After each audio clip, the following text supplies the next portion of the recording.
This episode of Abnormal Exchange was recorded before additional information has come out, so we've decided to edit and add in the 911 calls that have come out since the time we recorded this. This is Abnormal Exchange. We're abnormal. Yes, totally abnormal.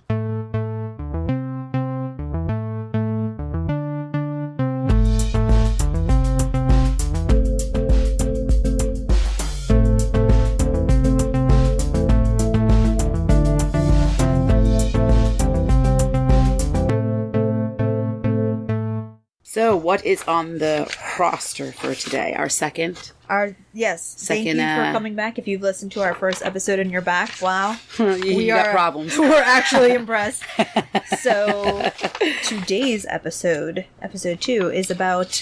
a very sad and messed up situation. Yeah, and we're going to really get into this one. This is the murder of Kevin Bacon. And Definitely we just want to put it out there. Yeah. This is listener discretion. There's trigger warnings. This does deal with murder and mutilation of a body. So if that kind of stuff triggers any kind of type of feelings for you, you might want to consider not listening to this one. But definitely come back. Yes. Because we won't always talk about things. We'll always like be this. abnormal, but it won't always be on this level. Yeah. So let's get into it. Kevin Bacon. 25. Young. 25 years young. A baby. Mm-hmm. A baby. His whole life ahead of him. Yep. From Schwartz Creek. Which actually... is right out Flint, right? Yeah. Right outside of Flint. Michigan. The shady, fucked up Flint, Michigan, which we have heard a lot about in the news for many different things. Yeah. For a long time now. Yeah. And a bunch of different fucked up situations. Yeah, so, from not even having water. Yeah. Like actual drinking water that what would it be, a third world country? Are you kidding me? Yeah. That's horrible. Also just in the shady activity of the police, which we are going to definitely... Exactly. And this case has all to do with that. Yeah. And we're definitely going to be feeling that in this one. So for sure. But yeah, Kevin Bacon, 25 years young, described as compassionate, caring, and loving by his family and close friends. I actually have a quote here from his roommate, Michelle Myers, which she plays a huge role in this honestly, this whole investigation. I mean, she was so good key. Role. A good role. In a good way, yes. Yes. Very key in getting things moving along very quickly, as quickly as she could have helped. Yeah. But she says he was a colorful, vibrant being both inside and out. He did what he wanted to, when he wanted to, and let very little hold him back. He was attentive and could remember all of the small details, even all the ones that you forgot, which is very sweet. And that is something that his family also felt about him. I mean, he was openly gay, very comfortable in his skin, very accepted by his family and friends. Really good hairdresser, they said. Yes. Unbelievable hairdresser. Loved being a hairdresser. He loved what he did. He was very into makeup and hair. Loved Jeffree Star. He actually had several tattoos related to Jeffree. Actually, Jeffree was the one who pointed us to this case. Yes. I mean, this is... Yeah. So we also want to put this disclaimer in. This is actually an ongoing case. Yeah. Everything that we talk about in this case is alleged. No one has been convicted of anything yet, but there has been charges, which we'll get into. He's innocent until proven guilty, even though he's a piece of shit. But even though he's a big piece of shit. Oh, yeah. So, yeah. So there's that. So everything is alleged as we get into the story. So very loved by his family. So of course, when he doesn't show up to his family's tradition of Christmas morning brunch, they become concerned. So we're going to kind of go through the timeline of this. Okay, so Christmas morning, family has their brunch that they do every year. Kevin doesn't show up. They definitely get concerned. They contact the roommate, and she lets him know that, he met someone. He was going to meet someone from the dating app Grindr Christmas Eve, and that he would be home late. We'll get into the details of the actual text messages. We have the actual text message here. We'll read exact details. Yeah, you pull up that text message. So so he doesn't show up for brunch with his family. They become concerned, and later on that afternoon, they decide, all right, you know what? Knowing what we know, this feels not right. So they call the police. They file a report. The police start searching. And immediately the family, they start orchestrating search parties for him. They made up a flyer. It was going around Facebook and the internet like wildfire. It was just spreading. I mean, everybody was sharing this, which is amazing. This is a good power of the internet. Is probably like the only good part of the internet and social media. But everybody people come together in times of need, everybody coming together, like everybody wanting to help. They created a Facebook page, Find Kevin Bacon, which is still up right now. Yeah. And so the police start searching, family searching, search parties, Facebook group, flyers everywhere. And the police, knowing that he had contacted someone on Grindr, clearly that was going to be a first stop for them. But unfortunately, Grindr was unable to provide any information that would help the police because of their privacy rules that were in effect. Which is a whole nother subject we'll get into it's in a completely related subject because it just shows you how somebody using their app that wasn't who they said they were was being protected by the app, who didn't confirm that their users are who they are. So can know exact locations. We understand, certain privacy laws and laws that are in place, but there just needs to be. So, we'll get into that a little bit more. So on everything. Someone that did help was Verizon, who was able to help them. Yes, they were able to with the phone and with all the that. Pings. Yes, so they were able to ping his phone. They actually located his car that night, Christmas night, at a Family Dollar abandoned. In the parking lot. In the parking lot of the dollar store. So inside the car were his wallet. Really weird items. Yeah, his wallet, his phone, cash, and the clothes that he was wearing. Like the actual clothes this man was wearing when he left his roommate. Yeah. And that was confirmed by his roommate. So how he got out of those clothes, I mean, for all we know, he could have had a change that his roommate didn't know about, but his roommate did confirm that the clothes in the car were the clothes that he left his house in. So that's very suspect right there. But the only thing that was missing were the keys. Right. Everything. I mean, nowadays we need our phones. Everybody has their phones with them consistently. So the family knew there was foul play then and there. Obviously, not this having is alarming. all these things. Yeah. It's alarming right off the bat to go, okay, man, his car is abandoned. Everything in the car is just automatic. Whoa, red flag. Yeah. Yes. Flag on the play. Jinx. Jinx. Something's up. Scary. Something's up. Yeah. So now we have to go through the timeline. How did we get to this point? Where did Kevin go? So what happened? The whole timeline of this guy before his body was found. Yeah. So we're going to start off with the text messages. These are the text messages that there are screenshots online. Now, a lot of the information that we found on this, yes, we read some articles and things like that. But this was all playing out in real time. I mean, we were following this as it was happening. And this was all of the information that we have has come from the internet, Facebook. Well, Jeffree Star, he donated $20,000 to this guy's family. It brought such awareness to it, and also the roomie. I mean, she was updating. If it wasn't for her, I think this whole investigation I hope it would have panned out, but it may not have happened the way it did. Right. She was just, I mean, and imagine being in her situation. I cannot imagine being any of the family. I could not. And then trying to be calm and organize everything and sit there and make Facebook groups and respond to people's questions and do interviews. And I mean, she was just a real trooper through everything. And a text message, her last text message between her and Kevin. So these are the text messages that you'll be able to find online. And this is what we're going to read from. So Kim's going to read the first half. Going back and retracing everything, they go back to the roommate, the text message. So at 5 p.m. on Christmas Eve, Kevin texts his roommate, Michelle, that he's meeting up with a guy from Grindr. And then 6:12? Yes. There's another text? About an hour later at 6:12. He says to her, okay, well, I'm going to be out for a while. Excuse me. I'm going to be out for a while. This is going to be fun. He's inviting more men. And then right after that text message, this is from him as well. It's blanked out. It's blocked out. In the screenshot of the text messages, it's blurred out. And if you want to look this screenshot up, you'll be able to, if you really just look at it, you can kind of decipher it. You can decipher what it says, and we're just not going to read that. Yeah, out of respect for him, we're not going to, because if you really want to, I mean, go ahead and go look at it. You can find him. You can find it anywhere. This is what Michelle shared with a news station. So this isn't hearsay. This isn't, made up. This is what she shared with a news station. So then after that, after the blurred out message, he also says, "Not sure when I'll be back. Probably will be out late. So if mom calls you, I'm sleeping. Ha ha.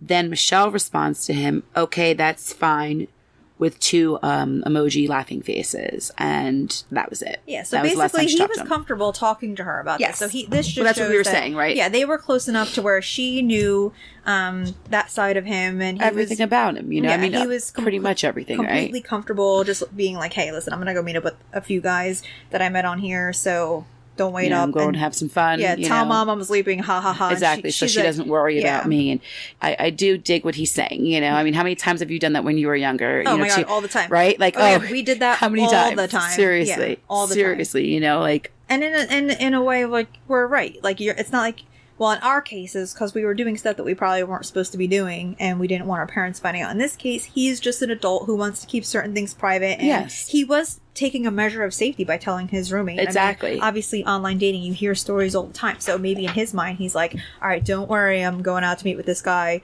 Maybe he never specified where he was going, though. Right. He never told her.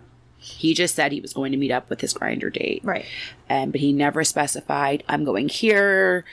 You know, this, he didn't, and that's crucial, guys.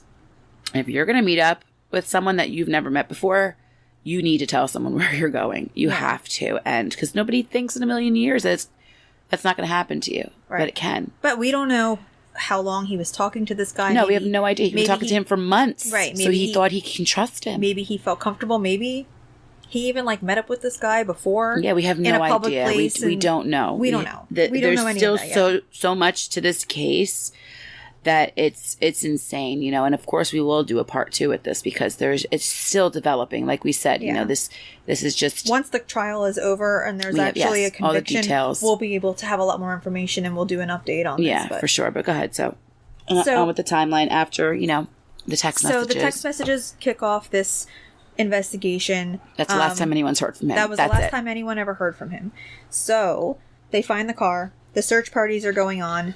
Facebook is running rampant. People are putting in 2 cents. I mean, there's stories coming out. All these things are being exchanged on... And they were really helping, you know. They were really helping. What's funny is a lot of times on Facebook, you get people that want to talk shit or, you know, blame the parents or even the roommate, you know, because that's the way people are. And it wasn't like that. Right. Everything's always conspiracy. Oh, I bet it was this. I bet it was this. And it wasn't like that. It was, no, let's find this guy. How can we find him? But it only took a couple of days. No, yes. That was Wednesday that he was officially disappeared, gone, missing. Through all these Facebook exchanges and people putting information out there to try to help the police, they were able to, unfortunately, locate Kevin's body. Based on a Facebook post. Based on a Facebook post. Led them to a house, and upon entering the house, they find him. The guy admits to it, right? Because they found him in the basement. Yes, they go into the house, they search the house, they find Kevin. Because the guy was very nonchalant about it. He was right? He said it wasn't him. He did say, right? You said that he wasn't. When he came into the house, when the police came into the house, the suspect in this is named Mark Lateen Ski. Yes, Mark Lateen Ski, 50. He's 50 years old. 50-year-old Mark Lateen Ski. When the police enter his house, he says that he's not Mark. He is not Mark. He is Mark's nephew. And the police search the house, and they unfortunately find Kevin hanging from the basement by his ankles. And immediately, Mark Lateen Ski is saying that is not who he is. Oh, he is Mark's nephew. Yeah. Well, they don't buy it. They bring this guy in. Of course, he's the only one there, right? He's the only one there at the time, yes. And as far as we know, of what's been released. As far as we know, exactly. Yes. We don't know. There could be more people there. We have no idea. We have no idea. So, so they bring him in, and all of this shit just starts to unfold. We had no idea what they were led there for. They wouldn't release that. They said, we're not allowed to release that at this time because it's an ongoing investigation. Then they finally released it after the fact, after he described how he murdered him. And it was actually through a Facebook post. What's funny is a person actually said, wasn't there a man, they said this to the police department, okay? Wasn't there a man that was running from a house last month and it was some type of bondage situation? So it made the police somewhere around there. Supposedly the Washington Post says there was actually 2 men. One in October that was running from the house that had chains on his arms and ankles, which this is the first time we've been hearing about that, right? Yeah. We heard about the November one. We did not hear about the October one. We just read that in the Washington Post article. In November, it was documented, and neighbors actually even recall that. this, that a man came running out of Mark Lateen Ski's house. Almost naked. Bloody and almost naked, wearing nothing but a leather kilt. And Mark chasing after him. Mm-hmm. And so of course the neighbors freak out. The guy said, call the police. The police come, and Mark says, I was only chasing him because that leather kilt he's wearing is super expensive. And the guy that was running away. Okay. Yeah, well, the guy that was running away says, it was consensual. I don't want to press any charges. And that's what the same situation was supposedly in this October situation as well. The guy said, it was consensual, even though he's bloody as well, apparently in a really fucked up situation. But they both said consensual because, like we were saying, they probably were some regular guys and who weren't homosexual. Both of these men Mark picked up off of Grindr. Grindr, both. So both of all. Isn't that interesting? Yeah. That they... So between the supposed man in October, the one in November, and the one in December that ended up dying all off Grindr. Right. Literally for 3 months. Yeah. So of what we know of. Of what we know of, exactly. There could be more. Yes. And that's the crazy part. That's what we don't know. Imagine what we do know. That's the crazy part. Hi. This is us from the future. We are from the future. We are here to add in the information that we promised at the beginning of this podcast, which are the confirmation of the two situations that occurred at Mark Lateen Ski's house in the months prior to Kevin's murder, which was October and November, respectively. So we do have 2 911 calls that we're going to add in. That we're adding in right now. Mm-hmm. We're going to play the October one first, and then the November one. We're just going to play them back to back, and then we're going to let the podcast resume as normal. But we thought this information was important because there was a lot of discrepancy of exactly... we weren't 100% sure. This further confirms the fact that the police should have been definitely keeping a closer eye on this, and they needed someone at Facebook to tell them that. Yes. Like, that's what I just can't... Something should have been done. Yeah. If not after the first instance, after the second one for sure. Yeah. Anyway, this interjection was longer than we thought it was going to be, so we're going to end this here.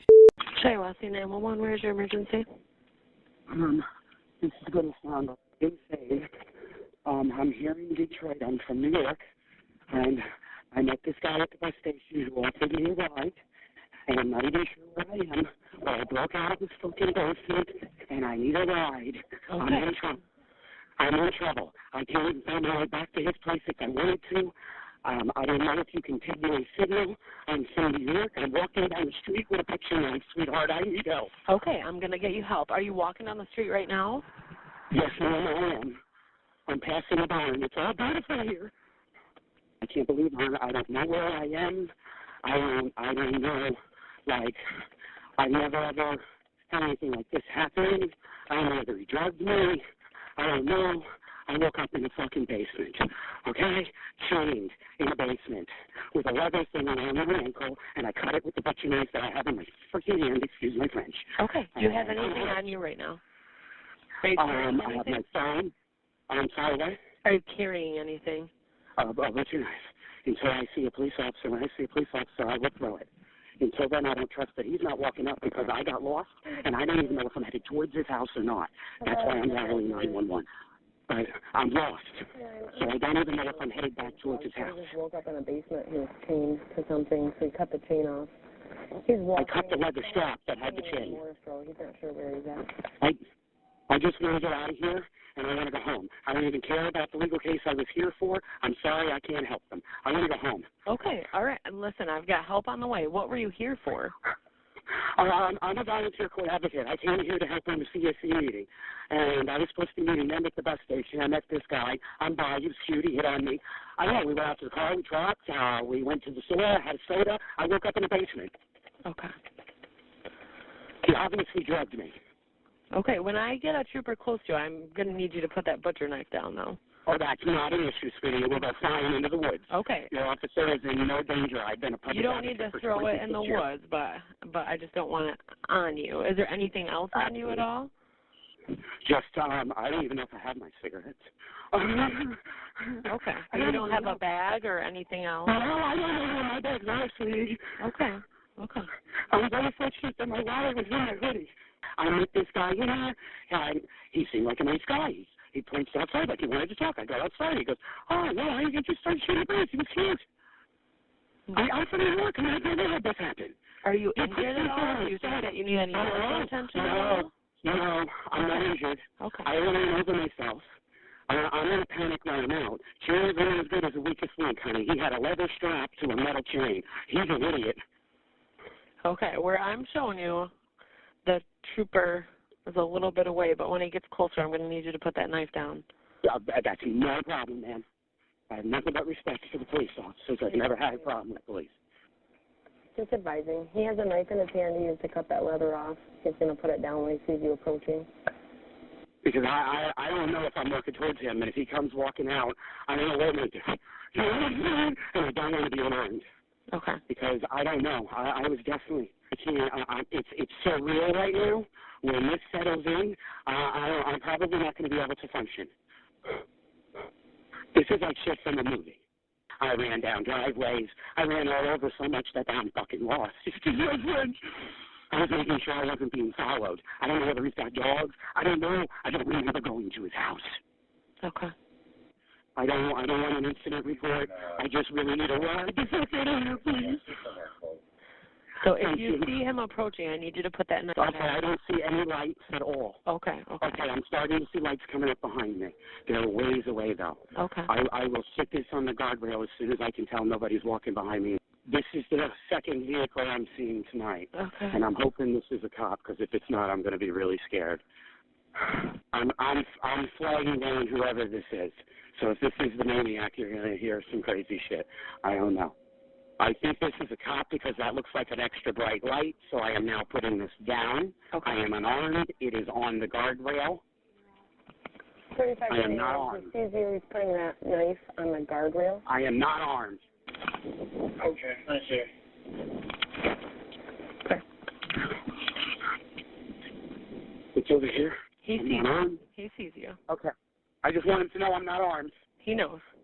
I'm not armed. He knows. Yes, sir, I am. I'm not armed. I'm just really happy to see you. No, sir, you do whatever you have to do. You're the police. Stand in front of my car. Whatever you need, sir. Okay, I'm going to hang up on you, okay? Yep, he'll take good care of you. Charlotte County 911. I'm trying to get away from some creepy guy. He had me tied up in his basement. I'm sorry, what's that? I'm trying to escape from some guy who had me chained up in his basement. He had you chained in his basement? Where are you calling from? I don't know. I don't know this road. Are you on? From here. Okay, hold on 1 second. Looks like you're on Tyrell Road. It could be. Are you walking? Yeah. Hold on 1 I second. don't even have shoes on. 3562. I don't know if I should try to go to someone's house. I don't know where I'm at. I'm trying to put out a call. 62, Okay. you can start off for Tyrell. Just east of Morris Road, had a subject that was chained up in someone's basement, just fled the residence. He's out on foot. He's after me. Okay, Z, I need you to go to somewhere safe. If you can run up to somebody's house. Where are you at right now? Are you able to get away?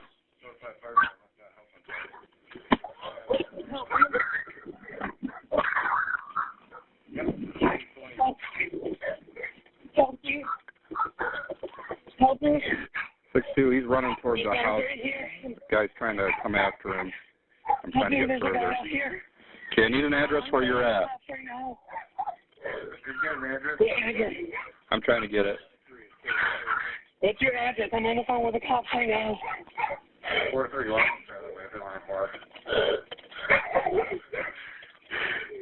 What's their address? I need their address. He won't give me the address.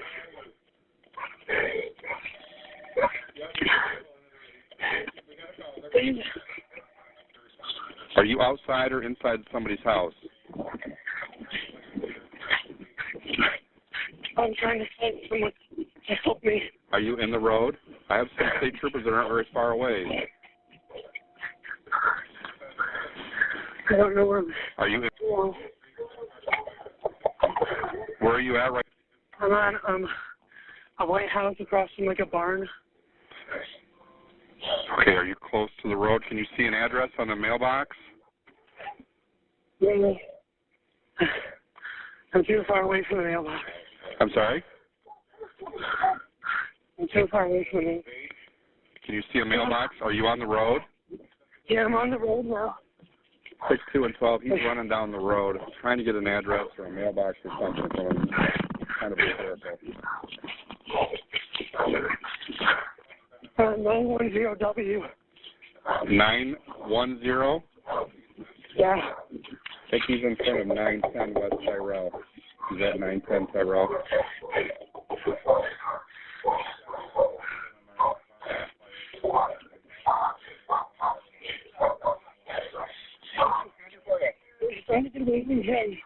let's see. I'm on the call. What's your address? What's your address? Let me can I talk to whoever you're talking to? What's your address? What's your address? 3562 and 12. They're going to be at 910. That's the house they're at, 910. He's talking to a homeowner there. Okay, do you know where the house was at that you were at? It was not even a mile down the road going, I don't know what way.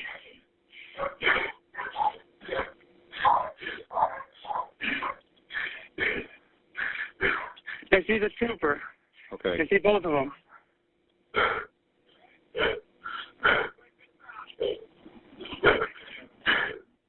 I see the trooper right there. He just, trooper is right here. Okay, go ahead and talk to them, and you're going to have to point out where the house was at that you're in, okay? Okay. All right. Go ahead and talk to the troopers there. Okay, so right. hang up. Yep, you can hang up with me. Okay. All right. Bye-bye. Bye-bye. And what? So the cops literally... So here's the thing, too, with these other cases, so yes, I'm wondering if the cops made up even an incident report of this, even if the person didn't want to press charges, because... I would assume they would have to, right? When they're By law? When they're called to a place, They have shouldn't to. they? They But this always is also have to. Flint. This is also Yes, Flint. exactly.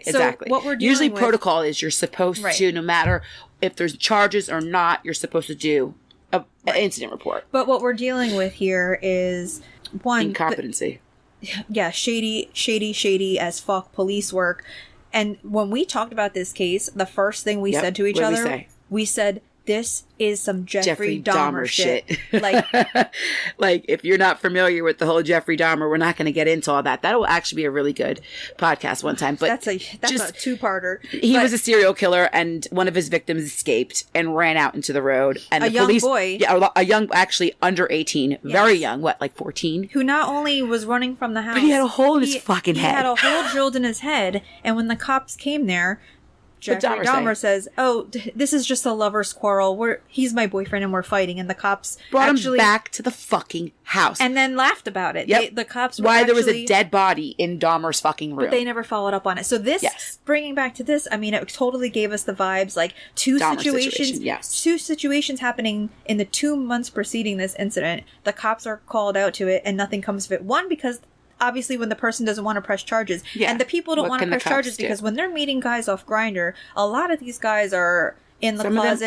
Some of them have wives and kids. Some of them probably have corporate jobs, or they just don't want to be out like that. And so maybe they just didn't want it to be put out there. Because a police report gets put out there. Then you have a trial, a blotter, all the stuff. Police, your name gets put out there. You have this record now. If someone searches your name, so there's that aspect of it, but there's also the aspect that the police didn't give a shit. The police are supposed to do their due diligence when you have two incidences coming from the same house within a matter of a month, right?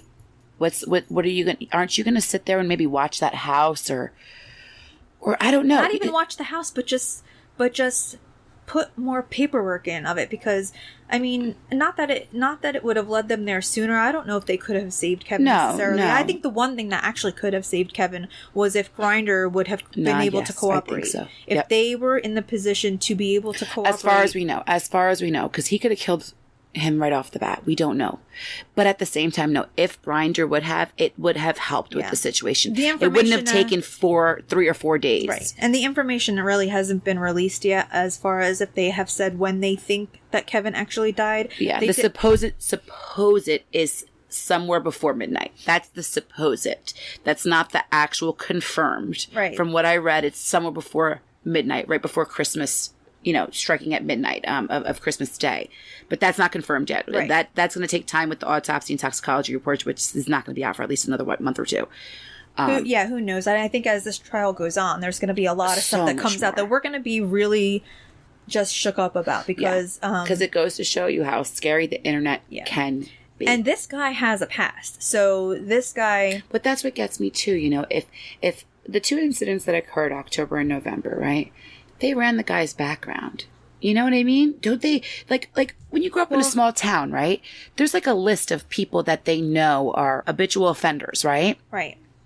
So that's like, to me, if someone's missing, don't you check up on those felons, or, you know what I mean? But here's the thing. This guy's past, even though it's shady as fuck. I know, he got away with everything. Yeah. It really isn't documented because so this guy, Mark Lateen Ski, okay, this piece of shit guy, he was actually married twice. To a woman. He was married first to a woman and had a couple kids with her.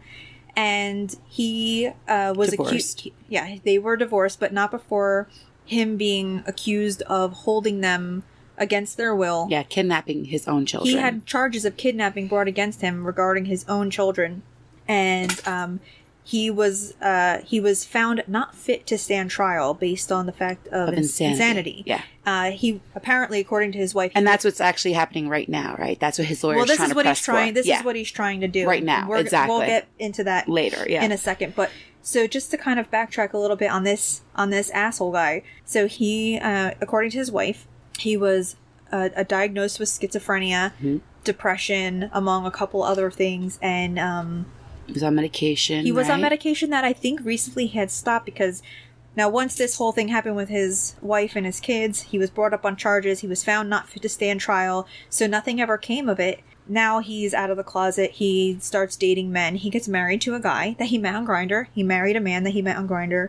And during that relationship, I think the husband started seeing, said he stopped taking his medication. He started noticing him having strange outbursts, saying weird things, weird behavior, and he removed himself from the house. Now that boyfriend is, there's a picture of both of them that goes around, right? The ex-husband. Mm-hmm. There's a picture of both of them, correct? Both in bondage. Yes, there is. Leather kilts, correct? That's the man. Mm-hmm, if you guys go and, search Facebook or Google, it's a very popular picture that's circulating the internet right now of 2 men. And the other man besides Mark is the ex-husband. I don't know his name right now. I don't know his name either, but he's not part of it. So exactly. So we don't need to talk about him. We're not going to say his name because we hope he's not part of it. Yeah, as far as we know, he was not even in the house at the time. Yeah, they weren't even together. He removed himself from the house, according to him, because of Mark's strange behavior.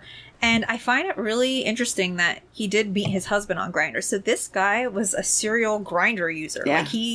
Who knows how many people he met off of this site, or I mean, it freaks me out to think about what we could find out, because if Grindr were to release his messages, let's say, I don't know how the whole court system may work with this. What if Grindr releases his whole messages? And you know what I mean? There could be so many. I don't think they're going to. I don't think so either. And this is a really big problem. There are situations when things get subpoenaed and, but with something like this, because there are cases where I've heard, Facebook, for example, there was a girl who made her boyfriend commit suicide. Yes. And they had to release those messages. Facebook had to. You know, so I don't know if that will be the situation. Now, yes, Grindr and Facebook are two different platforms. I also think they had access to the Facebook pages. Oh, maybe that's what it was. I think they had access. Maybe the boys. To the boys. You know. Yeah, but a lot of them were also text messages too, because the two kids would text a lot yeah, too. through And text I think that was a different situation, also because they were minors. I'm not really maybe. sure. I'm not. But really I wonder sure. how that would work. Like because it's but if you're subpoenaed. I don't know. Probably not, because like you said, there is privacy laws that come into play where they... I think that with a subpoena, Grindr might have to release the messages, especially now that there's evidence and this person has been charged. But at the time that they needed Grindr, they didn't have that evidence. They didn't have the time to get. So that's what I'm saying. So maybe now that they have that evidence, they have his confession or the subpoena that they need. Exactly. Just like a search warrant. You can't just bust up in somebody's house without even they do. You have to get a judge to sign off. Yes, you have to have that search warrant. So it's almost along the same lines of that. I mean, we are not criminal defense attorneys or anything like that, but I mean, from what we've seen in the past, who knows? If they really want it to be out there, they will. Yeah. Oh, believe you me. But are they going to care enough? And the only reason I think they may is because this kind of has become a media frenzy. If it wasn't for that, I really think they wouldn't give a shit. I really, you know what I mean? I really don't think they would care as much. Not the family. I'm saying the court system there. Yeah. Because it's the media, so they have to hold someone responsible. They have to make make an example out of him, so, and the media is involved, so that's why they have to do it. If it wasn't for the media, would they really do all this? Would they? Yeah, I don't know. That's the question, and I really don't think they would. It definitely became very big. And they honestly, I could say, Jeffree Star really made it huge. Well, that's how we found out about it. A lot of people though found out about it. There was a GoFundMe that started after this case to collect money for the family. Obviously, they have for the funeral and for the funeral like expenses and just to help them. And they were looking to raise $20,000, and it was brought to the attention of Jeffree Star, who obviously we mentioned, Kevin loved Jeffree Star, had tattoos of Jeffree, and Jeffree Star is if you don't know, he's a YouTuber. Yeah, big into. He owns his own makeup line. He's been around since the MySpace days, so he's like generational. Yeah. Which so Kevin really loved him, and when Jeffree found out about the murder of Kevin, his heart just went out to the family, knowing that Kevin especially really Jeffree looked up, being open gay male as well, Yeah. So he related and he felt bad, and I mean that was somebody who looked up to him. I mean, obviously but to donate $20,000, he donated $20,000 to the family, and he contacted them. Yes, and he talked to them over the phone and said whatever he can do. And I mean, I think that was just so. I was a little upset with Jeffree for the whole Christmas thing. Oh my gosh! Don't even get me started on that. But when I heard that, I mean, it was just like, wow. That is freaking unbelievably awesome, So and he used his platform to get the information out there, to make people say, look, this can happen to freaking anybody. Put the story out there and and also, understand you're not safe. Right. We're not safe. No. So going back to this case here. So this guy's arrested. He's already trying to do shit that makes it seem like it's not him, and Oh, that he's crazy. He's trying to pull up this insanity defense. And he's trying to build a case for insanity. That's all this was about. And this is his plea. He pled insanity. He did it before. He could do it again. Right. By saying, this isn't who I am, and and this is the graphic part. So when the police entered the house, and like I said, they did find Kevin deceased in the basement, hanging by his ankles. This man, Mark, who said that he wasn't Mark, at some point he did give a confession. Yeah. We're not sure if he gave it right. Some places are saying he gave the confession right away. Other places are saying that later on, after he was arrested. Once he was in custody, that he did give the confession. Oh, can you pull up the article? Because didn't it say something exactly how many times that he was stabbed or something like that? Well, I remember it did say that he was stabbed in the back. And he suspended him from the ceiling rafters with rope and then slit his throat. And then in a final act of gore, Lateen Ski cut off Kevin's testicles and ate them. Like, what type of fucked up shit is that? How could you do that to another human being? And this guy is so sick, beyond sick. That's why I said this guy reminds me so much of Dahmer. It's not even funny. Like, if this man...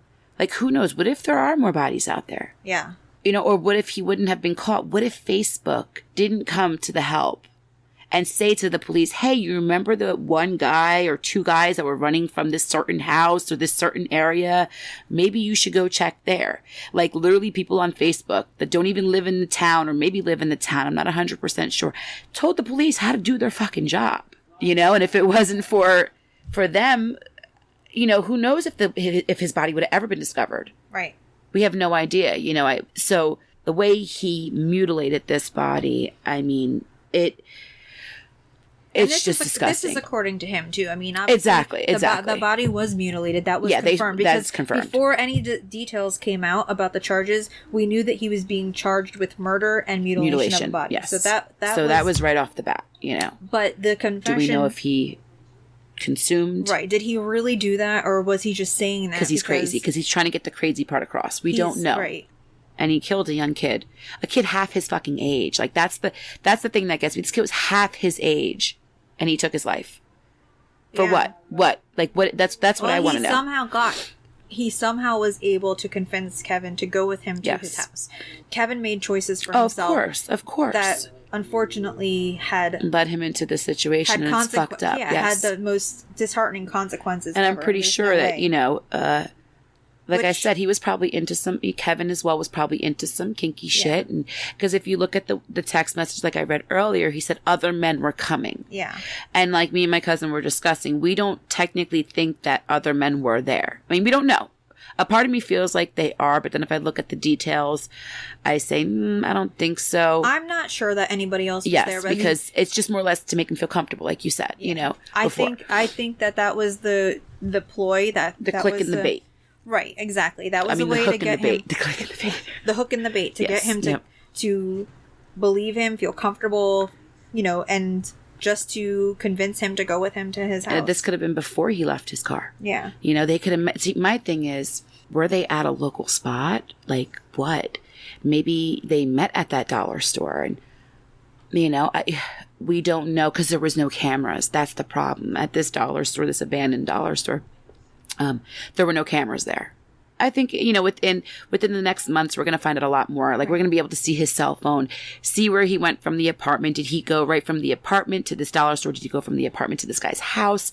Did they meet at a bar? Because my thing is, why would you meet a man that you've never met before, right? Or did Mark Lateen Ski know that there was no video cameras at the dollar store? Exactly. But what I'm saying is, why would you meet a man that you've never met before? I don't care if you've been talking to him for a year or two on Grindr or on Facebook or on whatever the fuck. Why would you meet a man by yourself and not in a public place? I would think you would meet him like at a bar or a restaurant or somewhere and then go somewhere else. That's what I'm saying. You know what I mean? Maybe he did. That's what I think he did. And then he was lured to go somewhere else. Yeah.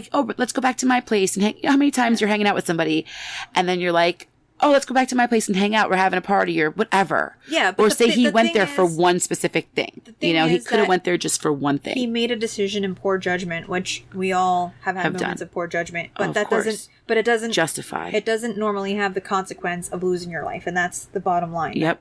That there has to be ways that these things, social media and dating apps. Everybody worries about kids online and using social media. And you do. I mean, you do. Of course we do. As parents, of course we do. Everybody is not safe. Nobody's safe. Anybody can hide behind a screen and say that there's something that they're not. Come on, you ever watch Catfish? Seriously, are you fucking kidding me? Yeah. You know what I mean? Like and it's crazy because if you really just go digging, you know, go down the frickin' internet, you know, the internet tube or whatever, you know what I mean? Rabbit hole. The rabbit fucking hole of the internet. There are so many cases where people have been killed from meeting up online. Right.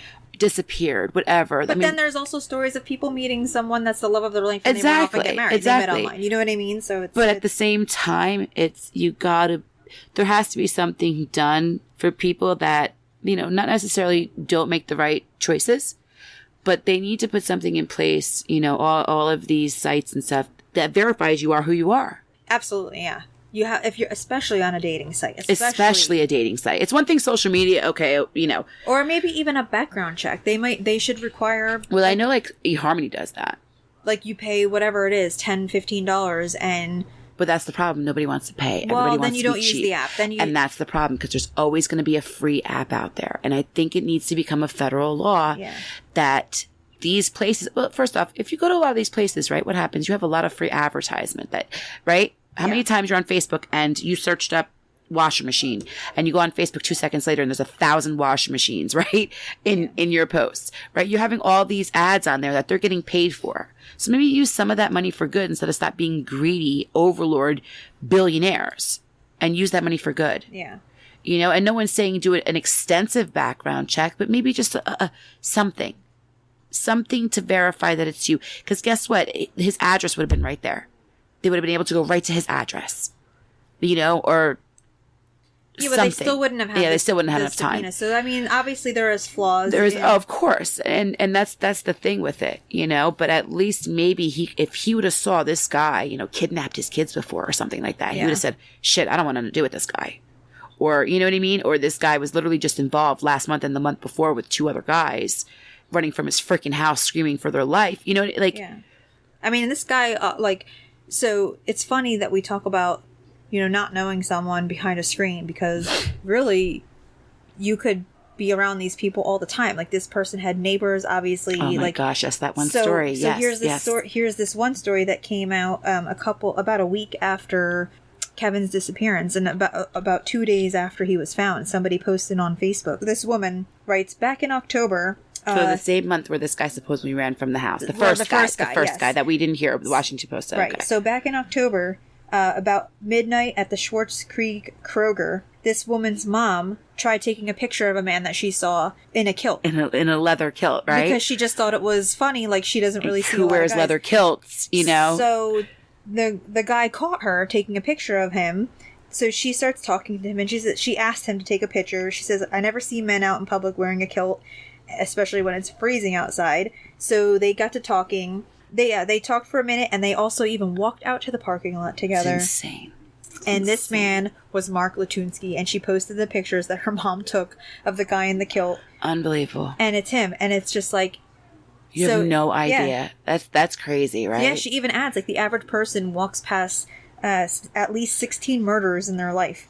And her mom was out in the parking lot by herself talking to this I was saying this to Sam, my husband, right? That but now this poor guy's family. Yeah, my heart really goes out to the family just because I cannot even imagine.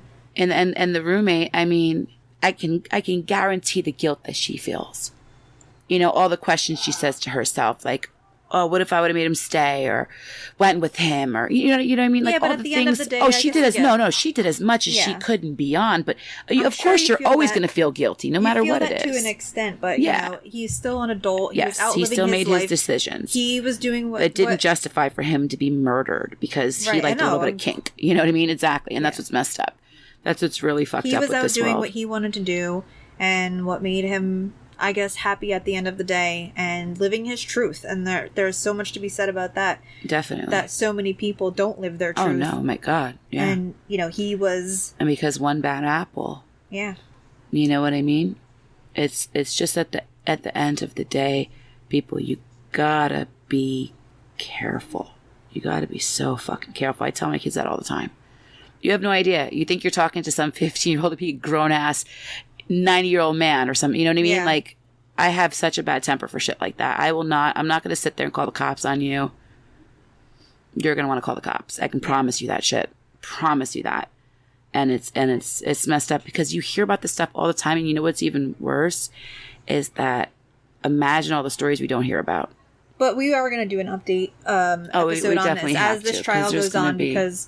So much more is going to come out. There's just no way that it can't with this guy's past and with the way he was living his life. And, I just think that there's going to be a lot more to this. So we'll definitely do an update when the trial is over. When the trial is completed, even coming out. I mean, we'll probably do it when it's completely over just so we have a lot more information. And it's just really sad. This was a kid. Yeah. And, the thing is, it was just really cool to see Facebook because social media, people are so nasty. It's true. Yeah. You always have some nasty people on there, spewing hate. And, that's just the world. That's the way the world is, and I actually don't even know how to end this because it's just so disheartening on so many levels. If you want to find out more about Kevin, I suggest going to his roommate's page. There is the Find Kevin Bacon page that's still active. Yeah, and I think, do they still have the GoFundMe active? I'm not sure if the GoFundMe, I can check that out. Let me see. Regardless, I know his parents, they want to help with some type of organization. People have been saying like such nice things that you can see. No, that's why I said Facebook. It's so I've never seen, right? How many times have you seen cases and people are just consistently nasty and negative Nancy's, and I've seen nothing but love pouring out for, no one talking bad about Kevin or even if he was into some other shit. You know what I mean? None of that. I'm gonna read a couple of comments here on. So obviously this person was one of his friends. And they're speaking back, and they're not holding back on what they think about the case. I mean, as this was ongoing, and just not just beautiful words about Kevin himself, but about the actual case. This one of his friends writes here, "My friend was found murdered today. The man held in custody for his murder had kidnapped and held captive another man in his basement a month ago. And the police chalked it up to, it was consensual. The man just got a little freaked out afterwards. That's all. Oh, and quote, murderer only chased him because he wanted his cape back. Haha, so silly. If you tell me the police negligence here is any different than how the police handled, I guess there was another case of a man running into the street naked and screaming for help when they handled the kid right back to Jeffrey Dahmer. See? If you tell me the police negligence here is any different than how the police handled the child running into the street naked screaming for help when they handed the kid right back to Jeffrey Dahmer in the 80s and enabled him to continue killing, you're fucking wrong. If the police handled LGBT crimes like straight ones, my friend Kevin Bacon would still be alive today. Things would be so different. The police didn't even have the courtesy to tell the family and friends before the press." Wow. That I didn't know. That's know that either. Completely fucked up. That is insane. People say things have changed for the LGBT community and that we've made great strides. We're failing our duty as a society each time we say this. Do better. Do fucking better. And that's... I do really feel that's true. Oh, without a doubt. Because as much as we say things change, certain things haven't. To a certain extent. But and then people forget. This will be big for a little bit, and then people forget, and they go on until something else happens again. His GoFundMe page is still active. The family's what are they at now? They're at $37,176, and they wanted to raise $20,000. Wow. So besides Jeffree Star's, they made over $17,000. That's unbelievable. We can try to put the link on this. I'm not sure if we were able to do that. I'm going to try to see if I can put the link to the GoFundMe. Yeah, if not, you could just search under GoFundMe, Kevin Bacon's Final Expenses. Yeah, and we'll post it to our Facebook page too. And it's by Jennifer Bacon, organizing this fundraiser on behalf of Carl Bacon, his father. So, Jennifer Bacon is Kevin's sister. And she writes, "My brother Kevin was taken suddenly from the people who loved him. Anything you donate is helpful. Thank you for all of your love and support." So sad. Yeah, it's so sad. And like I said, you can go on, you can read a lot of things people wrote about him. The pictures here. Pictures and here and there, like on Facebook. Awesome. I think we'll end it. I'll put, I'm going to actually read the last small couple sentences of his roommates. She made a beautiful tribute post to him on her Facebook page. It's very long, and it has a really adorable picture of Kevin on it. I'll just read the last paragraph of this to leave it. She wrote, "I wish it didn't have to be like this. I'm so thankful I was able to call Kevin Bacon my friend and like a brother to me. I'll never find anyone else like him. He's irreplaceable. I'm not ready to say goodbye to my Kevin." Oh, so sad. It's horrible. It's fucked up. Yeah. Very messed up. So that's that. Yep. Definitely come back and join us for our 3rd episode. Come look at our social media shit. Check out our social media, Abnormal Podcast, Abnormal Exchange at Instagram, Abnormal Exchange on Twitter, which we're probably never going to tweet. Yeah, probably not. Find our Facebook page. Definitely on there. And that's where we're going to be the most active, is on our Facebook page, at least for right now, and on Instagram. And eventually, once we get more followers, once we start our group, that'll be a good place for us to kind of interact with everybody and get some feedback. And we definitely want to make changes and improve our podcast. So we're always open to feedback, polite, hear that? Feedback. Polite feedback. All right. Do not make me come from Jersey, please. Don't need that. But all right, guys. All right, that's it. Thanks for listening. See you next time. Bye.